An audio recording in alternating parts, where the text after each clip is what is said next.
I would say that's one way that Donald Trump could win is if we had nothing to do with these commies.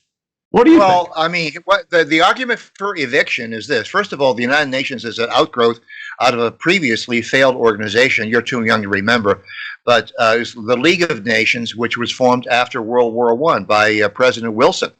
But not the Americans, just President Wilson. Because if you no, it was his brainchild. Yes, but you know that the one nation to not go was the United States because Congress didn't like it.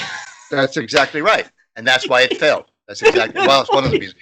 The other reason is that human beings have not evolved sufficiently, in my view, for there to be some sort of a world organization that is a peacekeeper around the world. We're still in the tribal blood and dirt. I like to call it the blood and dirt stage of evolution. We're going to be warring. We're going to be killing each other in wars, tribal wars, regional wars, and even global wars for quite some time. We're not there yet. It's nice that these bleeding heart liberals try, but I think even they are realizing it's not going to happen. They're getting beat. Well, their best bet. I mean, you probably are never going to stop some malicious person wanting to take someone else's land or people or whatever. Yeah. What you can do though is encourage people to just work it out on your own. That's at least ideally what nationalism is that you just be the best country you ever could be and leave everyone else alone. You can trade with them, do business with them, go visit for your vacation, but work on yourself before you go help out everybody else. And the UN, by its nature, stands in opposition. That globalists want to go 20 steps ahead and let's just be one country. Because, I'm able to go with all my friends in Sweden and then go to New York and then fly off to London and have a little dinner party there because I have this job. They're all rich people that can afford to do this stupid cosmopolitan. Well, if you look at the organization itself, the United Nations, I believe the United States pays for 70% of the budget. 70% of the budget. American taxpayers are footing the bill, and what do we get for that? We get insulted on a daily basis. We have a bunch of overpaid, underqualified criminals call themselves ambassadors in the United Nations.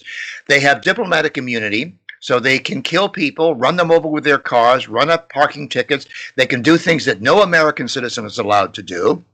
And their little brats are protected by the United Nations diplomatic immunity.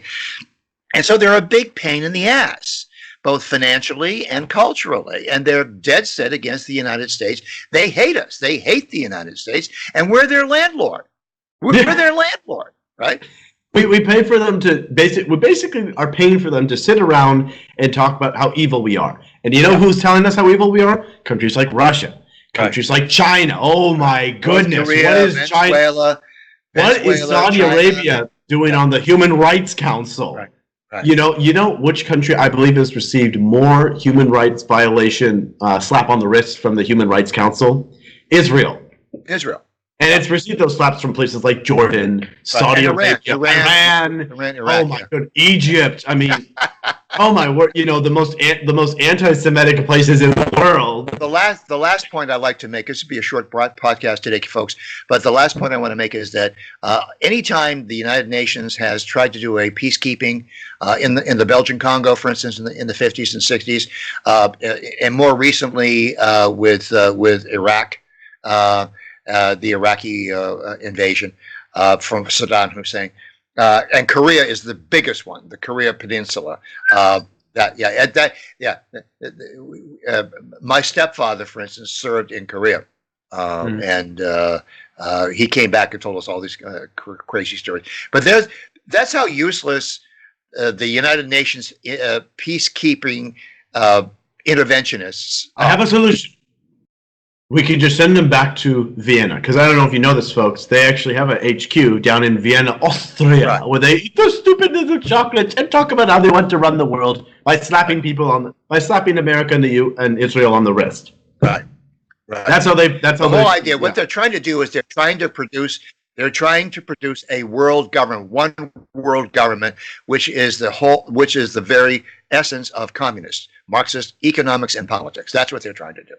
Thank you so much for watching, guys. Yep. We really appreciate it. Thank you so much for UN. Patreon. Bye. Have a nice trip in Vienna. Goodbye.